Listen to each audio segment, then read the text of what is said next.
Just one thing I felt worth pointing out on attack here. I spotted this Zarya on the garage roof and called her out to my team 3 separate times during the course of this fight, and I'm certainly not about to risk going after her myself, but no one on my team seemed willing to engage her.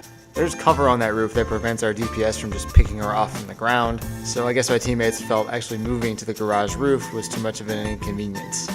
Guess what happens next? Graviton, Pulse Bomb, dead.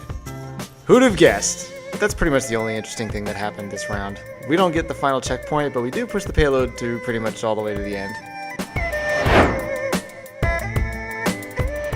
So I started the last episode with Route 66 too, and the first thing I talked about was knowing when to bail out of this gas station roof. And here I really wanted to stay on the roof, but knowing that a Reaper was in a prime position to tear the rest of my team apart right underneath me, I couldn't resist dropping down to go after him. Literally seconds later, the enemy Ana catches me for an easy 2-shot kill.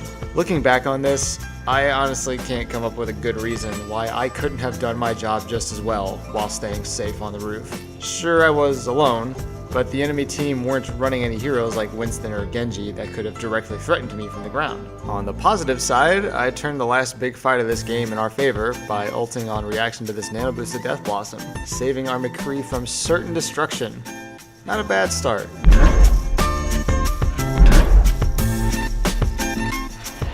One thing you're just gonna have to accept if you want to climb by playing solo is getting teamed up with toxic players sometimes.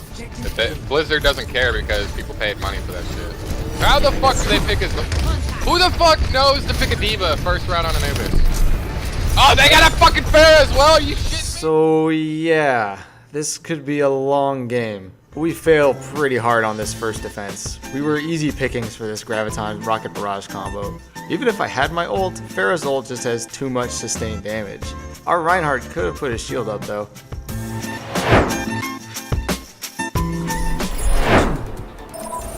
Overwatch has literally became a joke in my eyes, dude.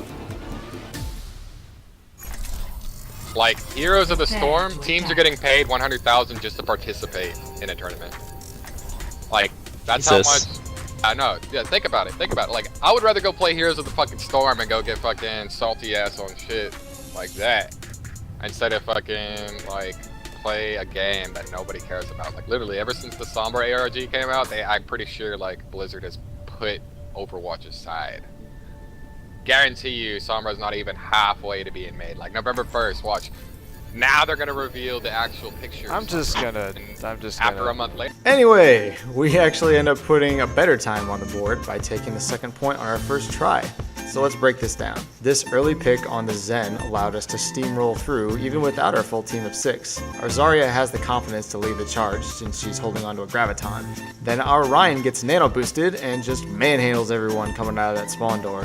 The enemy Reaper gets boosted and gets a kill, but even he can't overcome a 4v1. All I had to do was stay safe in the middle of the point. Another thing I mentioned in my last video was using fully charged right clicks to start out defense rounds for easy, safe ult charge. Sometimes, in this case, you can get more than you bargained for.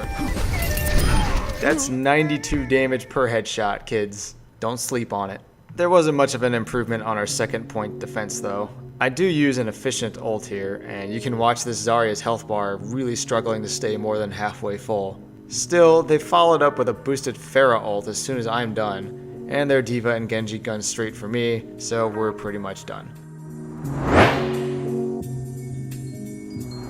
Just some advice for whenever your team decides to push through the left flank at the start of Anubis, which should be most of the time. Your teammates are going to get tunnel vision while they focus on fighting to get out of the health pack room, so you should check for flankers pretty frequently.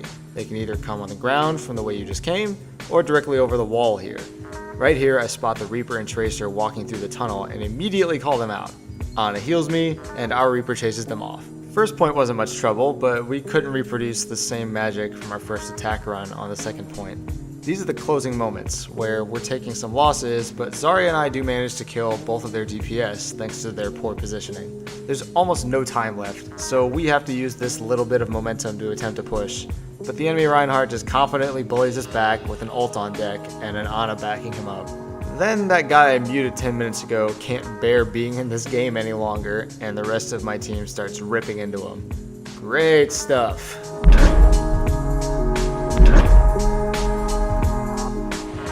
The first couple of defenses here go pretty smooth, but here's where things started to unravel.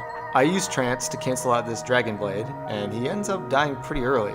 But the rest of my team are still too hesitant to contest the point. I've literally got 4 teammates standing here off the point while they just watch the capture progress.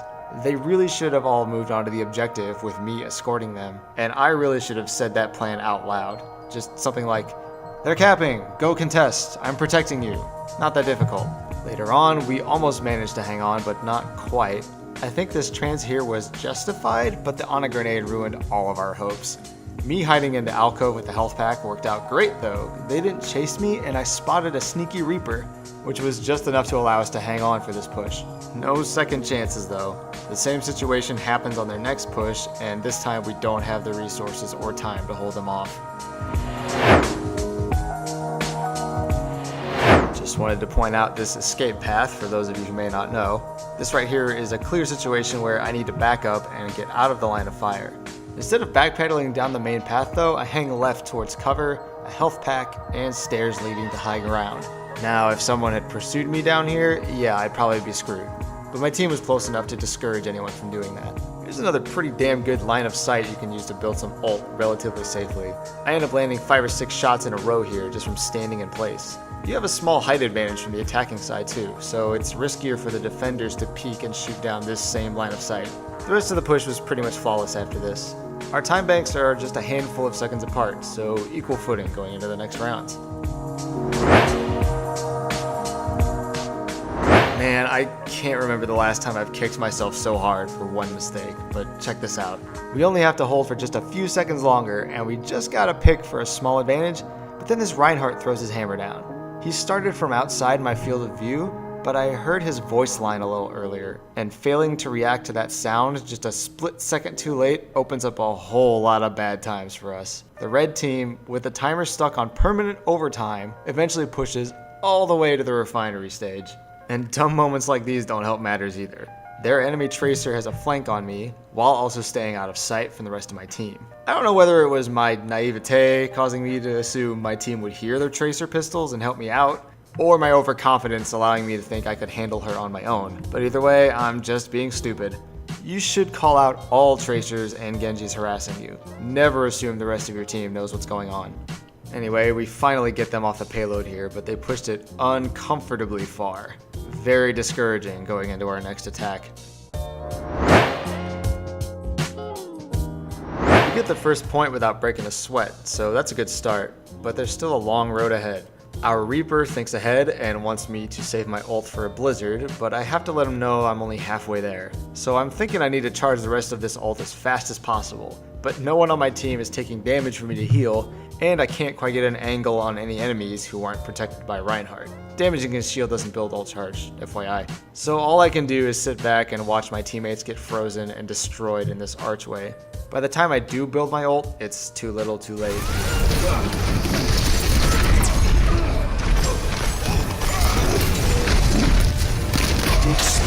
Oh, I just built that.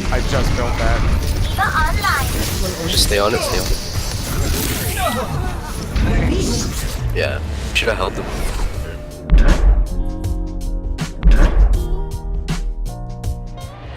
Well, can't just assume I'm only getting W's from here on out, right? The 2 losses were actually pretty even games that forced us to play second rounds, so I'm not too disappointed. Just a minor setback. Even if the rank isn't going up all the time, I can tell I'm at least making strides in controlling my emotions. One of my worst habits is queuing up for another ranked game immediately after a loss with the expectation of getting those points back. Now, thanks to this process, I have a great excuse for limiting the amount of games I play at once. It goes both ways too. I can get really confident after a winning streak and keep queuing up because I want to, quote unquote, ride that momentum, which is totally preposterous. When you inevitably finally lose a game, you immediately regret not quitting while you were ahead. Hindsight is 20/20, but so many players, myself included, would get too upset at their performances to bother looking at things in hindsight in the first place.